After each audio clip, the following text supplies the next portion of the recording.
அடையாளமாகும் அருள்பணி. உன்னை நம்பாமலும் உனக்கு செவிகொடாமலும் போனால் பிந்தின அடையாளத்தை கண்டு நம்புவார்கள். யாத்ராகமம் 4:8. இன்றைய காலத்தில் ஒரு மனிதன் தன்னை யார் என்று நிரூபிக்க பல அடையாளங்கள் தேவைப்படுகிறது. ஆதார் அடையாள அட்டை, வாக்காளர் அட்டை, பள்ளிக்கூட மாற்று சான்றிதழ் மற்றும் பல தேவைப்படுகிறது.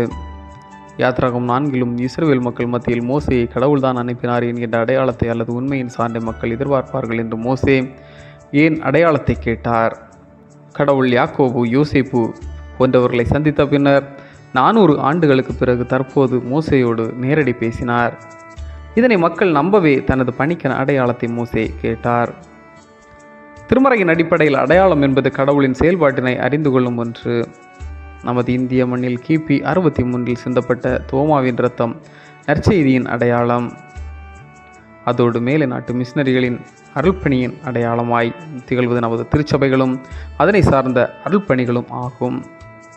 இன்று நாமும் நமது அர்ப்பணியின் மூலமாக உலகிற்கு நம்மை அடையாளமாக்க அழைக்கப்பட்டுள்ளோம். மேலும் நமது அர்ப்பணியின் அடையாளம் என்பது கிறிஸ்துவில் வெளிப்பட்ட இறை அன்பினை நமது சான்றுள்ள நற்பண்புகளின் வாயிலாக வெளிப்படுத்துவதாகும். நமது வாழ்வு பணிவிடை பெறவல்லது. பணியாற்றும் வாழ்வு எனும் நிலையில் நாம் அடையாளமாய் மாற வேண்டும்.